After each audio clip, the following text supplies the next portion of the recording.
stop ko. Ito na yung part 4. Ay, may hindi ka pala. Hati tayo dito. Oo. No,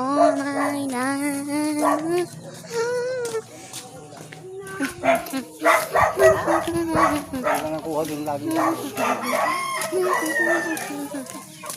Guys, hati lang kami dito ng kapatid ko. Kasi, makasimud, ay, dun pala. At ito yung sa tita ko. Bumili kami ng cook. Kasi baka sipunin kami or ubuhin. How much people